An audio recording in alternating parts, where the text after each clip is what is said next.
De la même façon que, à la fin, à minuit, le carrosse de Cendrillon redevient citrouille et la proposition de loi disparaîtra pour l'instant.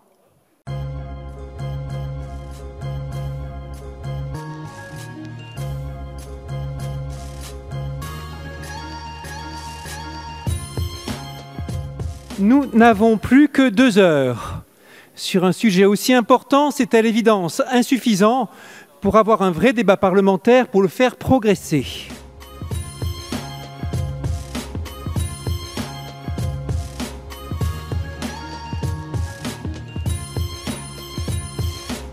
On parle aujourd'hui du bien-être animal. À cette tribune, je voudrais citer le mal-être des éleveurs. Je regrette aussi, et je termine, que dans ce contexte, votre proposition de loi à aucun moment n'a abordé l'abattage rituel. Nous alertons également sur les articles qui viendraient à interdire certaines pratiques de la chasse.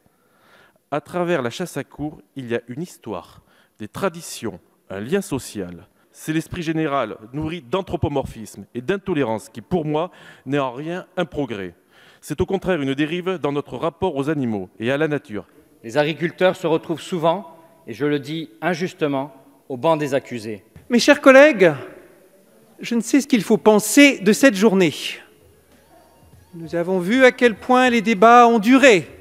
Ce matin, cet après-midi, nous avons vu à quel point les débats ont duré et nous avons vu toutes les ficelles utilisées pour faire durer les débats. Nous avons eu des débats sur pour ou contre l'élevage. Est-ce que vous avez vraiment lu, mes chers collègues qui êtes intervenus, cette proposition de loi quand vous vous êtes mis à évoquer des sujets aussi variés que la fin de l'élevage? Qui donc en a parlé dans ce texte? On parle de conditions animales et on prend les articles un par un. Et quelle image, mes chers collègues, donnons-nous pour l'efficacité à la société qui attend que le Parlement débatte aussi de façon instruite? Mes chers collègues, est-ce que ce texte relève d'une forme de mépris de l'humanité telle que j'ai pu l'entendre ici? La question que nous abordons ici, c'est une question qui remonte loin dans notre histoire philosophique et humaniste, avec de grands noms. Saint François d'Assise, qui a été évoqué avec justesse, Montaigne, Voltaire, Victor Hugo, Louise Michel.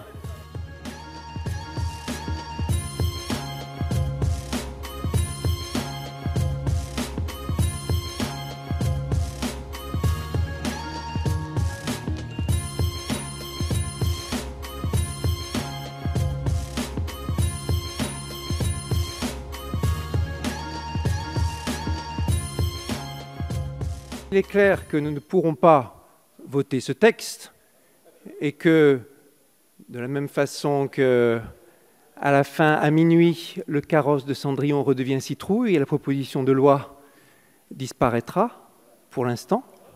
Vous avez parlé 6 minutes, il faut conclure. Pour inscrire, s'il le souhaite, à l'ordre du jour, dès qu'il le pourra, les travaux issus de ce texte en commission qui méritent de continuer à vivre. Mes chers collègues, si cette Assemblée reste trop prisonnière de ces contraintes, elle aura bien du mal à convaincre la société que nous pouvons la suivre dans ses attentes d'évolution sociétale. Je vous remercie. Bien.